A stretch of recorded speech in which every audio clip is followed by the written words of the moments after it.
Teman-teman sekalian, hari ini insya Allah kita akan memulai dari 4 rangkaian seri bagaimana mendekatkan kehidupan kita ini dengan Rasul Sallallahu Alaihi Wasallam. Saya percaya 100% bahwa di antara kunci kebahagiaan paling penting dalam hidup ini adalah hidup sesuai dengan sunnah Rasul Sallallahu Alaihi Wasallam. Hidup mengambil teladan dari Nabi Sallallahu Alaihi Wasallam berdasarkan beberapa fakta, ya, realita yang tidak bisa dibantah, serta keterangan-keterangan wahyu yang terbukti kebenarannya. Pertama, pengalaman paling sukses dalam kehidupan manusia dari awal dulu sampai hari ini itu adalah pengalaman hidup Nabi Sallallahu Alaihi Wasallam. Umur kita ini pendek sekali untuk mencoba berbagai hal baru menemukan mana yang paling ideal untuk menjalani kehidupan. Karena itu kita butuh mentor, karena itu kita butuh coach. Dan jangan pernah kita kehilangan coach dalam kehidupan. Apapun Anda mau masak, maka Anda perlu bertanya kepada orang yang pernah dan punya pengalaman serta ahli di bidang memasak. Anda mau masak apa? Mau memasak rendang, umur Anda gak cukup kalau mau coba-coba, kecuali salah ngulang lagi. Itu habis waktu, habis daging, habis bumbu, hasilnya pahit, gak enak. Untuk apa mau coba-coba sesuatu yang sudah terbukti dengan resep yang sudah ditemukan oleh orang-orang dulu dan mereka sudah mengalami pengalaman salah berkali-kali? Maka lebih mudah bagi kita datang kepada orang yang bikin rendangnya enak. Aku mau bikin rendang, gimana caranya? Udah begitu. Ini sederhana memasak. Apalagi yang lebih kompleks, melanjutkan kuliah misalnya, bagusnya ambil jurusan apa ya? Lihat orang yang expert di bidang itu. Lebih penting lagi urusan keluarga, mau membentuk rumah tangga, maka harus cari orang. Persoalan sekarang, keluarga-keluarga itu banyak yang bubar, rapuh. Kenapa? Karena mereka coba-coba. Berumah tangga itu coba-coba, gak punya pengalaman. Semua orang memang tidak punya pengalaman, tapi dia harus mencari mentor untuk itu. Bagaimana cara menyatukan, ya, visi dan misi sehingga mendekatkan diri kepada Allah Subhanahu wa taala dengan keluarga itu. Cari orang yang berhasil menjadikan keluarga sebagai media untuk lebih dekat kepada Allah Subhanahu wa taala. Harus ada pelatih dalam kehidupan ini. Nah, pelatih siapa? Pelatih yang sukses di bidang itu. Dalam lingkup yang lebih besar, yaitu kehidupan di dunia ini, siapa yang paling sukses selain Rasul Sallallahu Alaihi Wasallam? Kalau kita tidak ikut jalan orang yang sudah terbukti sukses, sengsara kita akan salah berkali-kali. Dan umur kita pendek sekali untuk mencoba semua kesalahan itu. Umur kita pendek.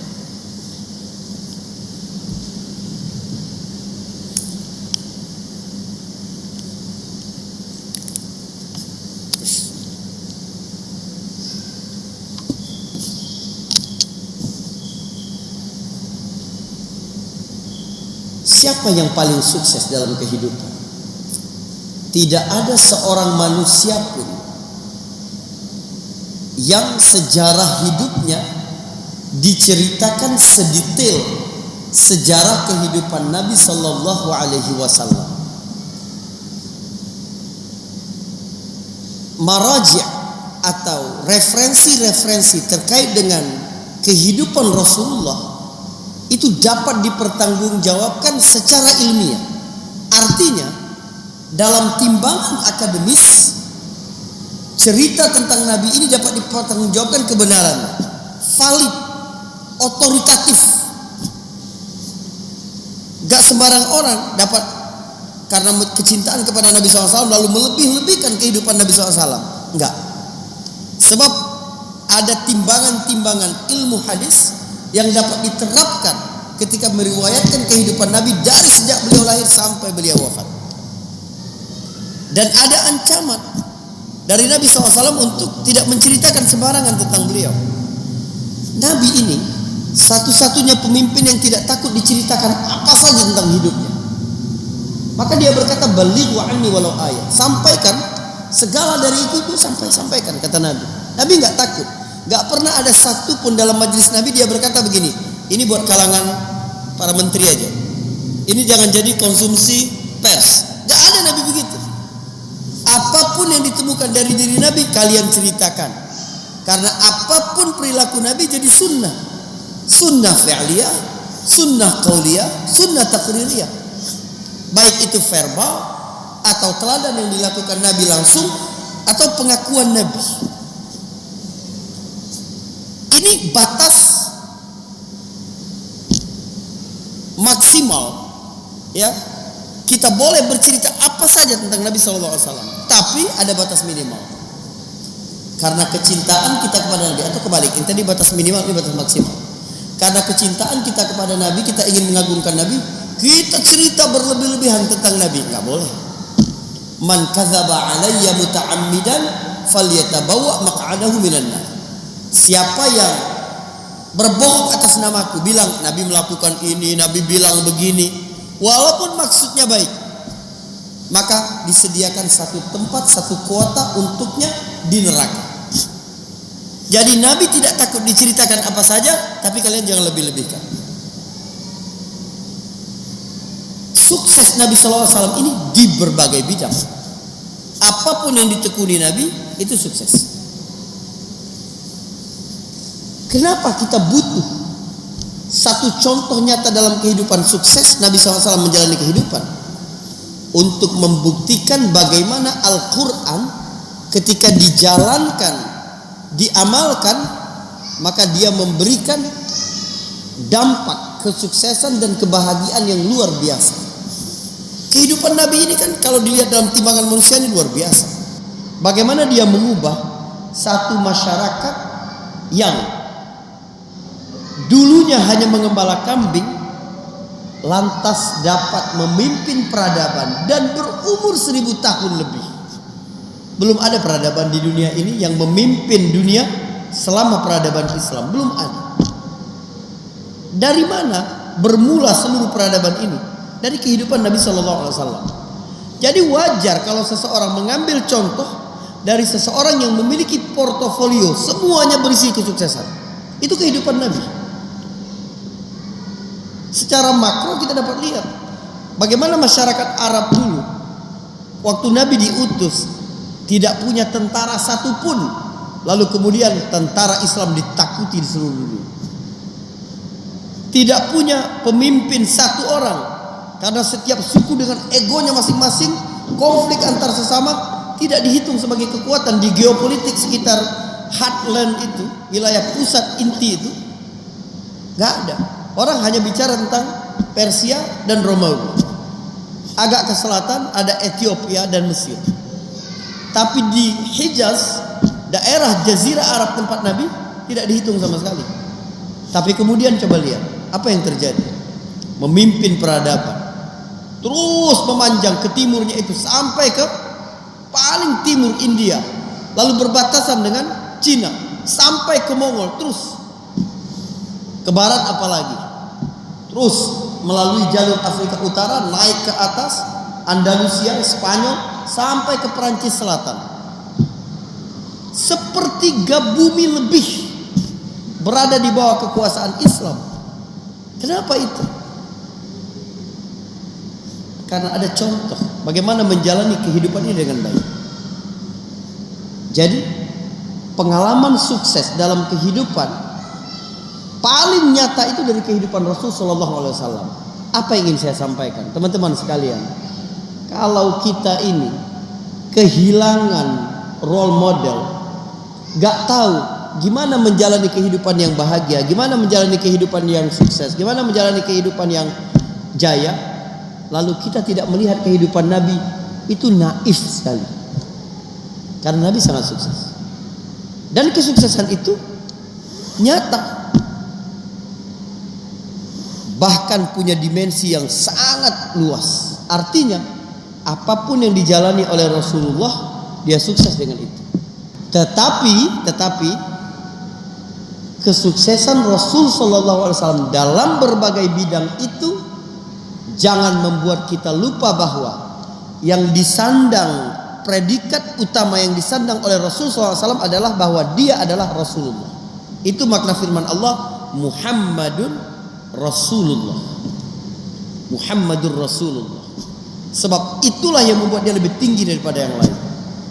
Kita bisa terbuai ketika ada yang menulis memuji-muji tentang Nabi, misalnya seorang yang jenius. Oke, Nabi jenius. Tapi tidak boleh lupa bahwa yang paling utama Muhammad adalah Rasulullah, bukan orang jenius. Sebab orang jenius satu hari bisa melakukan tindakan bodoh, bisa. Atau Nabi adalah seorang pelaku perubahan sosial. Sukses dia mengubah tatanan sosial. Tapi Nabi bukan pelaku pergerakan perubahan sosial. Sebab pelaku perubahan sosial bisa gagal dalam gerakan-gerakannya. Tapi Nabi gak gagal. Kenapa? Karena ditopang oleh wahyu. Inilah yang membuat kita merasa memang luar biasa. Semua keutamaan-keutamaan yang Allah berikan kepada Nabi, lalu kita mengenal beliau, mencintai beliau, dan ingin ikut dengan beliau, itu nikmat yang tidak terkira. Coba logika manusia. Waktu datang kepada Rasulullah SAW wahyu, Nabi bercerita kepada orang-orang Quraisy, aku dapat wahyu dari Allah Subhanahu Wa Taala, diturunkan kitab kepadaku. Apa kata mereka? Dalam surat Az-Zukhruf ayat ke-31, wa qalu laula nuzila hadzal Qur'an ala rajulin minal qaryataini 'azim. Dan mereka berkata, kok Al-Qur'an ini tidak diturunkan kepada dua tokoh, kepada tokoh dari dua kota besar, kota penting, yaitu Mekah dan Taif. Jadi manusia punya ukuran-ukuran, punya standar-standar, tapi Allah punya standar lain.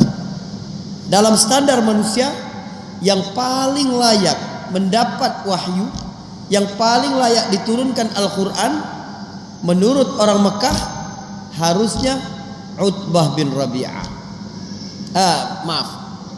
Walid ibnul Mughirah. Menurut kalau orang Taif, maka dia adalah Urwah bin Mas'ud. Ini dua tokoh paling bijak pada saat itu.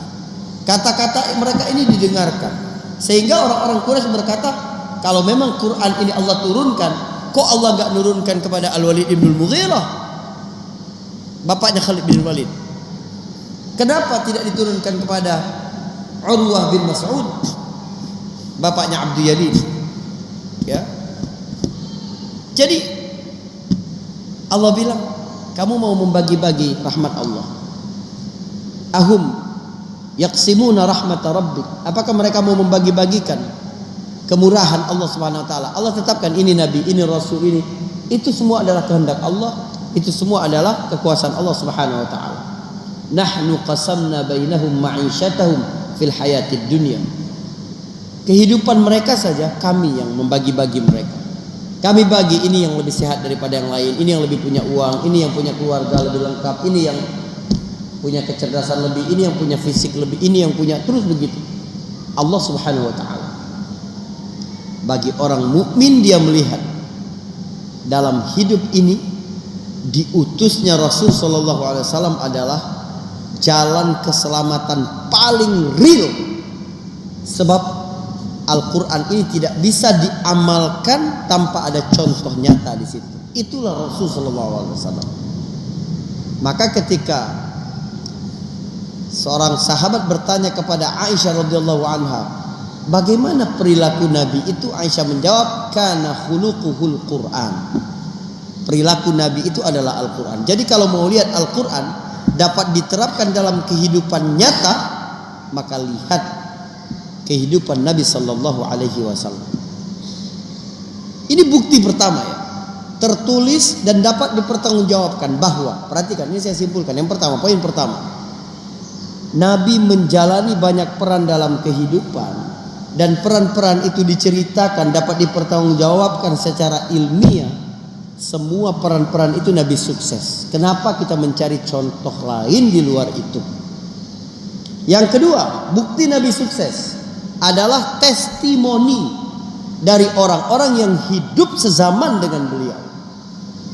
Anda mau lihat orang sukses dari mana? Sebenarnya ukuran paling tinggi kesuksesan itu adalah dia lebih baik daripada yang lain, dan dia lebih dicintai daripada yang lain. Kalau dia lebih berprestasi tapi orang gak suka, kan percuma. Naik terus prestasinya, tapi semakin jauh dari kawan-kawannya, keluarganya juga gak suka sama dia, gak bakal bahagia. Anda kalau melihat hidup sukses itu berjalan seimbang, Anda tidak kehilangan komunitas, persaudaraan, persahabatan, lingkaran kecil dalam kehidupan Anda tetap jaga. Ya, kenapa orang-orang sibuk, kaya apa segala macam, tetap ada main golf, tetap ada tenisnya, tetap ada sepedanya, tetap. Karena validasi sosial itu penting. Ya, di rumah dia merasa dibutuhkan, begitu terus. Seorang ayah bisa sukses, pulang ke rumah selalu bawa oleh-oleh yang mahal-mahal. Tapi ketika anaknya tidak menyambut dia, cuekin dia atau apa dia merasa seorang ayah yang tidak sukses. Walaupun dia bawa barang-barang sederhana, ya air minum atau apa gitu. Wah, ketika dia pulang anaknya sudah menunggu, papa, bahagianya luar biasa itu. Jadi menjadi lebih baik sekaligus lebih dicintai. Dan itu ada pada diri Nabi berdasarkan testimoni semua orang yang hidup di zaman itu. Kita berikan contoh dari dua yang paling mahal saja, testimoni paling mahal tentang Rasulullah SAW. Yang pertama, dari musuhnya Abu Sufyan ibn Harb sebelum memeluk Islam. Pada awal tahun ke-7 pasca Hudaybiyah, jadi Zulkaadah tahun 6, Nabi gagal untuk ke Mekah. Lalu terjadi perjanjian Hudaybiyah. Di antara isinya adalah tidak saling mengganggu, dapat menyebarkan dakwahnya. Maka Nabi berkirim surat kepada raja-raja, kepada pemimpin-pemimpin dunia di sekitar situ. Di antaranya Nabi berkirim surat kepada Heraklius, perwakilan penguasa Romawi di timur yang ada di Syam. Waktu itu rombongan dagang orang Quraisy sedang berada di Syam. Kata Heraklius, aku ingin tahu siapa pengirim surat ini yang mengaku berasal dari Arab itu. Coba panggil rombongan dagang dari Arab. Dipanggil. Di situ ada Abu Sufyan dari Bani Umayyah. Heraklius tanya, ini musuh Nabi ini, Abu Sufyan sebelum memeluk Islam. Karena Abu Sufyan baru memeluk Islam pada Yaumul Fathu Makkah, 2 tahun setelah peristiwa ini, atau 1 tahun 10 bulan setelah peristiwa ini. Kata Heraklius nanya, kaifa kana nasabuhu fikum? Gimana garis keturunan dia itu di tengah kalian? Abu Sufyan gak bisa bicara bohong, gak bisa. Ada penerjemah dan semua pedagang-pedagang Arab yang lain ikut bersama Abu Sufyan. Disuruh Heraklius juga hadir, agar kalau Abu Sufyan berbohong, tidak memberikan keterangan yang jujur, maka yang lain dapat membantah. Bagaimana garis keturunan Muhammad ini? Kata Abu Sufyan, dzu nasab. Kalau keturunan dia keturunan orang-orang baik. Kata Abu Sufyan. Hal yakdzib, pernah enggak dia bohong? Kalau bohong belum pernah. Kata musuh ini. Hal yaghdur, nipu, berkhianat dengan janji, pernah apa tidak? Kata Abu Sufyan, dia sudah Islam, dia cerita ini. Hanya pada poin ini aku bisa memasukkan opini pribadiku. Kata Abu Sufyan, selama ini dia belum berkhianat, tapi sekarang kami sedang ada perjanjian dengan dia, bisa jadi dia berkhianat. Cuma itu celah dia dapat merendahkan Rasulullah SAW. Opini. Ya, media kan begitu. Sebaik-baik seseorang bisa saja dibuat opini, ya kan? Kasus beberapa hari yang lalu. Ini bukan tentang berpihak kepada siapa-siapa. Saya berikan contoh ya. Bagaimana framing Kompas tentang Anies Baswedan misalnya. Menurunkan berita tentang korupsi, tentang KPK, gambarnya Anies Baswedan. Itu kan framing, opini, bisa dibantah itu. Tapi kalau data nggak bisa. Kata Abu Sufyan menyebut data dan opini. Datanya Muhammad belum pernah berkhianat. Tapi sekarang kami sedang dalam perjanjian dengan dia, bisa jadi sekarang dia berkhianat. Ngomong begitu. Media di mana-mana dari dulu begitu. Ada kepentingan, selalu bias. Kalau tulisan manusia bias. Tapi kalau kalamullah hak. Fala takunanna minal mumtarin. Jangan ragu dengan apapun yang ditulis. Apapun firman Allah Subhanahu wa taala. Kita dapat berkumpul pada hari ini karena kita sedang belajar bagaimana membaca firman Allah itu dengan baik. Mari kita naik kelas nih. Gimana mentadaburi isinya. Biar kita benar-benar mengambil energi-energi. Hidup tidak dalam kegelapan. Bebas rasa takut, bebas rasa khawatir, tidak bingung, tidak sengsara. Itu kalau kita mengambil firman Allah ini sebagai petunjuk. Faman tabi'a hudaya fala khaufun 'alaihim wa lahum yahzanun. Surah Al-Baqarah. Faman ittaba'a hudaya fala yadhillu wa la yashqa. Surah Taha. Petunjuk Allah Subhanahu wa taala. Saudaraku. Lalu terus ditanya sama Heraklius. Apa saja yang diajarkan dia itu? Coba, Abu Sufyan mau jawab apa? Ada gak sesuatu yang jelek yang diajarkan oleh Nabi SAW? Gak ada. Semuanya untuk kebahagiaan hidup manusia. Nilai-nilai akhlak yang tinggi. Jadi, kamu kalau mau bahagia, ikutin apa saja itu. Ini Abu Sufyan. Jawab Heraklius seperti dia adalah seorang da'i Islam. Ngajarin apa itu Muhammad? Dia mengajari kami untuk menyambung silaturahim, berkata jujur, mendirikan salat, yang lemah yang kuat jangan memakan yang lemah, kemudian menghormati tamu. Terus disebutkan oleh Abu Sufyan. Begitu selesai ya pertanyaan Heraklius. Sebelumnya Heraklius bertanya dulu, apakah pengikutnya semakin hari semakin bertambah atau semakin berkurang? Semakin bertambah. Ada tidak yang kemudian keluar dan memusuhi dia? Enggak ada. Apa yang diajarkan disebutkan. Semua ajaran-ajaran agung yang dibawa oleh Rasulullah SAW. Ini dari mulut musuh ini. Testimoni Abu Sufyan ketika menjadi musuh Nabi SAW.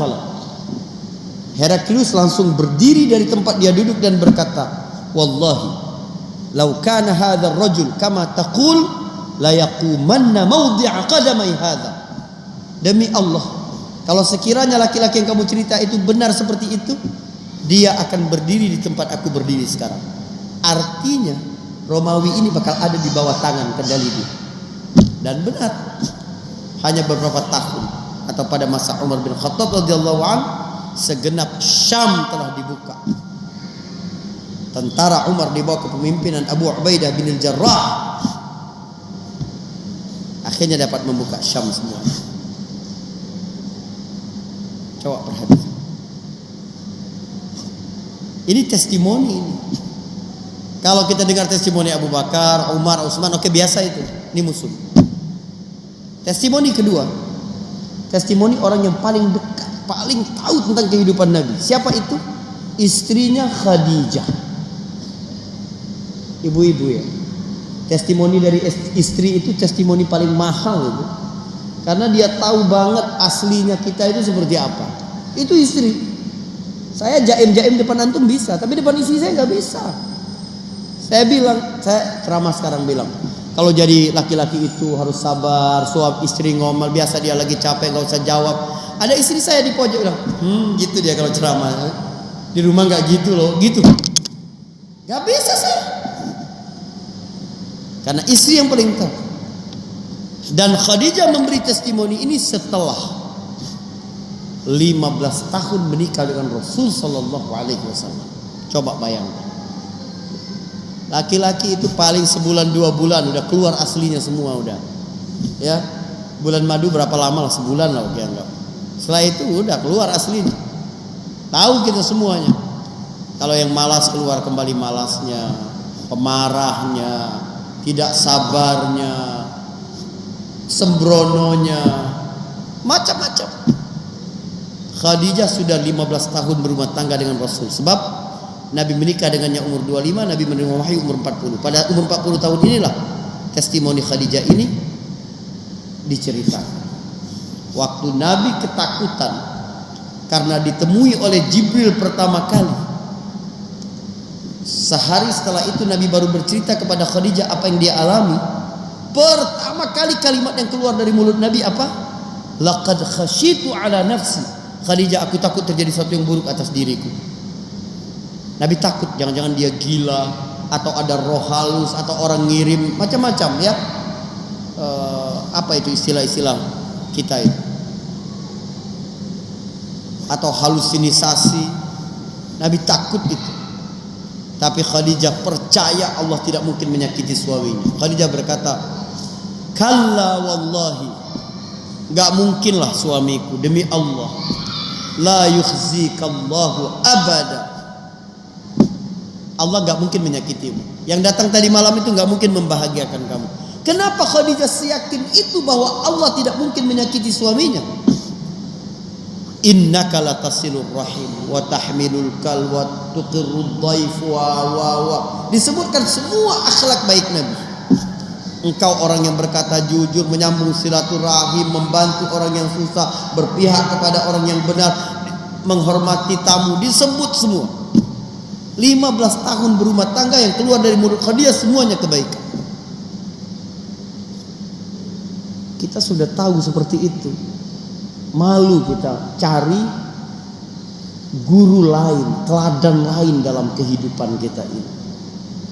Dan terbukti ini, kehidupan Nabi ini luar biasa. Dari sisi kesehatan sangat sehat. Paling jarang orang berobat di Madinah, itu paling jarang. Gitu. Apalagi Nabi Shallallahu Alaihi Wasallam. Ya. Kemudian apalah? Keseimbangan hidup. Sekarang orang sedang mendengung-dengungkan balancing life itu seperti apa. Gak usah jauh-jauh udah. Gimana hidup dengan cara Nabi Sallallahu Alaihi Wasallam? Gimana Nabi ketika masuk rumah dia membagi waktunya menjadi 3, untuk dirinya, untuk Allah, untuk keluarga, untuk dirinya Allah, Rasulullah bagi lagi menjadi 2. Gitu terus. Untuk manusia dan untuk me time-nya yang benar-benar sendiri. Ada hadisnya begitu. Rinci sekali kehidupan Rasulullah SAW ini, rinci sekali. Sehingga ketika seseorang kebingungan menjalani kehidupan di bidang apapun, dengan profesi apapun, lalu dia akan melihat bagaimana sirah experience, bagaimana pengalaman sejarah hidup Nabi dapat menjadi cermin, dapat menjadi acuan untuk sukses. Mereka dapat merasakan bahwa betapa besarnya anugerah Allah yang telah mengutus Nabi dengan keutamaan-keutamaan seperti ini. Inilah yang disebut Al-Quran dalam surah Ali Imran. Ya, laqad mannallahu 'alal mu'minina idz ba'atsa fihim rasulan minhum yatlu 'alaihim ayati wa yuzakkihim wa yu'allimuhumul kitab, dan seterusnya. Sungguh, laqad mannallah, sungguh Allah telah memberikan gift, memberikan munnah. Manna itu, munnah itu kado. Allah telah memberikan kado terbaik, anugerah paling indah kepada siapa? Kepada orang-orang mukmin. Ketika Allah mengutus seorang rasul di antara mereka yang membacakan ayat-ayat, yang mensucikan mereka, yang mengajarkan kitab dan hikmah. Ya. Ayat ini apa artinya, saudara? Betapa mengerikannya membayangkan hidup jika Rasulullah SAW tidak pernah diutus. Mau hidup yang bebas dari kesedihan dan ketakutan, maka hiduplah lebih dekat dengan kehidupan seperti yang dijalani oleh Rasul Sallallahu Alaihi Wasallam. Mungkin ini pengantar diskusi kita pada siang hari ini ya. Ustaz Ardi bisa tambahkan ya, lengkapi dari apa yang kami sampaikan. Ustaz Ardi ini masya Allah ya, alim. Saya nggak main-main ya, nggak basa-basi, nggak, masya Allah. Harus belajar sama Ustaz Ardi gitu. Kajian kesayangan juga, kalau beliau ada waktu bisalah kita dapuk beliau jadi penasehat kita ya, insyaallah. Barakallahu fiik. Baik. Saudara-saudara, menjadi umat Nabi Muhammad SAW ini adalah nikmat yang luar biasa, dan ini sepenuhnya adalah anugerah dari Allah Subhanahu wa Ta'ala. Yang lebih pintar dari Anda ini banyak, yang lebih mengerti bahasa Arab banyak, yang berjumpa langsung dengan Nabi dan melihat pesona akhlak Nabi itu banyak, tapi mereka tidak beriman sebab belum datang hidayah. Jadi kalau kemudian kita berkumpul di tempat ini, yang menyatukan adalah satu identitas bahwa kita adalah umat Nabi Muhammad SAW, maka itu adalah nikmat hidayah yang terus kita pelihara dan kita jaga secara bersama-sama ini. Anugerah besar sekali bahwa Rasulullah tetap hidup di hati kita sampai hari ini. Dan semakin kita mendengar lebih banyak tentang Nabi Muhammad, semakin besarlah kecintaan kepada beliau. Semakin besar kecintaan, semakin bermaknalah salawat-salawat kita kepada Rasul sallallahu alaihi wasallam. Semoga Allah Subhanahu wa taala nanti di akhirat membangkitkan kita benar-benar di belakang bendera umat Nabi Muhammad SAW, dapat minum dari khaut beliau dan mendapat syafaat beliau insyaallah. Barakallahu fikum. Ini dulu ya. Jangan kehilangan mentor dalam hidup. Mentor terbaik dalam kehidupan adalah Rasul sallallahu alaihi wasallam. Terus pelajari tentang Rasulullah ya, dari siapapun itu. Sebab kekayaan sejati dalam kehidupan ini adalah berpengalaman, sehingga kita bisa sukses dan bahagia. Dan itu adalah dengan melihat kehidupan Nabi sallallahu alaihi wasallam. Ini yang bisa saya sampaikan. Mungkin kita berdoalah Ustaz Adi ya. Teman-teman semua, semoga Allah Subhanahu wa taala mengampuni dosa-dosa kita, memberi kita keselamatan dunia akhirat ya, dan memberi kita anugerah kecintaan kepada Rasul sallallahu alaihi wasallam. Bismillahirrahmanirrahim. Alhamdulillahirabbil alamin. Allahumma shalli ala Muhammad wa ala ali Muhammad. Ya Rabbana lakal hamdu kama yanbaghi li jalali wajhika wa 'azimi sultanik. Allahumma ighfir lana wa li walidina warhamhum kama rabbawna shighara. Wa li jami'il muslimin wal muslimat wal mu'minin wal mu'minat al ahya' minhum wal amwat innaka sami'un qaribun mujibud da'wat. Allahumma inna nas'aluka 'ilman nafi'a wa 'amalan mutaqabbala wa rizqan thayyiba. Allahumma inna nas'aluka al-huda wat tuqa wal 'afaf wal ghina wa nas'aluka makarimal akhlaq. Allahumma inna nas'aluka al-'afwa wal 'afiyah fid dunya wal akhirah. Allahumma inna nas'aluka al-'afwa wal 'afiyah fi dinina wa dunyana wa ahlina wa malina. Allahumma sur 'awratina wa amin rawatina wa ihfadna min bayni aydina wa min khalfina wa 'an yaminina wa 'an shimalina wa min fawqina wa na'udzubika an ughtala min tahtina. Allahumma arzuqna hubbak wa hubba man yuhibbuk wa hubba ma yuqarribuna ila hubbik. Ya Allah ya arhamar rahimin. Rabbana hab lana min azwajina wa dhurriyyatina qurrata a'yun waj'alna lil muttaqina imama. Rabbana la tuzigh qulubana ba'da idh hadaytana wa hab lana min ladunka rahmah innaka antal wahhab. Rabbana atina fid dunya hasanah wa fil akhirati hasanah wa qina adzaban nar. Wa sallallahu ala Muhammadin wa ala alihi wa sahbihi wasallam. Walhamdulillahi rabbil alamin. Assalamualaikum warahmatullahi wabarakatuh. Waalaikumsalam warahmatullahi wabarakatuh. Kita cukupi dengan sama-sama membaca doa kafaratul majlis. Subhanakallahumma wa bihamdika asyhadu an la ilaha illa anta astaghfiruka wa atubu ilaik. Mohon maaf atas segala khilaf dan salah. Billahi taufiq wal hidayah. Assalamualaikum warahmatullahi wabarakatuh. Waalaikumsalam.